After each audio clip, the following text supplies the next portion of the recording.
কথায় বলে ইচ্ছে থাকলেই উপায় হয়, আর আমাদের সাথে সেটাই হয়েছিল। তো হ্যালো বন্ধুরা, কেমন আছো তোমরা সবাই?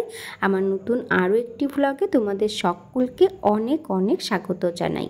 প্রায় কয়েক বছর ধরেই ভাবছিলাম যে নৃসিংহদেবের মন্দিরে যাব পুজো দিতে, কিন্তু নানা কাজের কারণে সেটা আর কিছুতেই হয়ে উঠছিল না।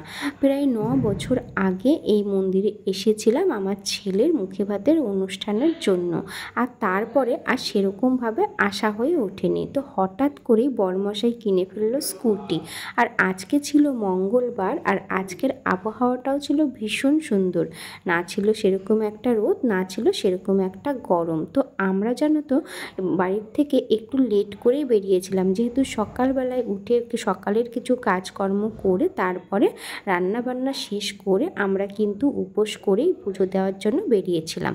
আর জানো তো প্রথমে ভেবেছিলাম যে হয়তো পুজো দিতে পারবো না, কিন্তু বলে না যে মনে যদি ইচ্ছে থাকে তাহলে ভগবান সেটা ঠিকই পূরণ করেন।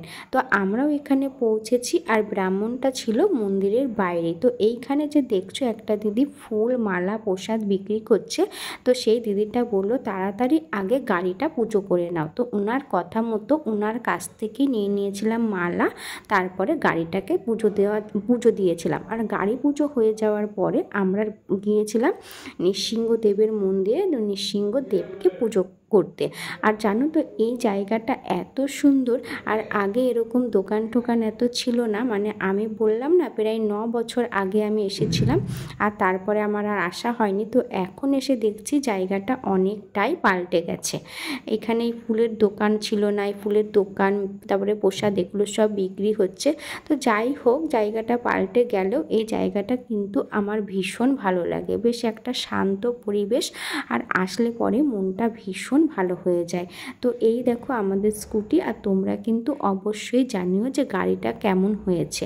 আর চলো, গাড়িটা পুজো শেষ হয়ে তারপরে চলে আসলাম ভেতরে নৃসিংহদেবকে পুজো দেওয়ার জন্য। আর নৃসিংহদেবের জন্য নিয়ে নিয়েছি তুলসীর মালা, যেহেতু এটা নারায়ণ ঠাকুর, তো এখানে তুলসীর মালাটাই দেওয়া হয়। আর জানো তো এইখানে শুধু পায়েস দিয়েই ভোগ দেওয়া হয়, মানে যারা বাচ্চাদের মুখে প্রসাদ দেবে তাদের জন্য এইখানে ব্রাহ্মণ নিজেই পায়েস রান্না করে তারপরে ভোগ দিয়ে সেই ভোগটা বাচ্চার মুখে দেওয়া হয়। তো আমি পুজো দেওয়ার পরে এখানে হচ্ছে ধূপকাঠি দেখিয়ে নিলাম।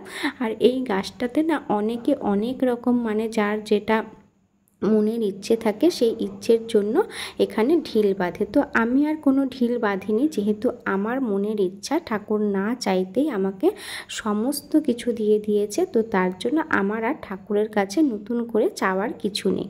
তো এই দেখো, এইটা হচ্ছে পেছন দিক দিয়েও যাওয়া যায়, পেছন দিকে রাস্তা দিয়ে। আর এইখানে হচ্ছে পাশে ঠাকুরের রান্নাঘর, আর এইখানে হচ্ছে প্রসাদ রান্না করা হয়। তো মন্দিরটা দেখো, মন্দিরটা খুবই সুন্দর, ভীষণ ভালো লাগে।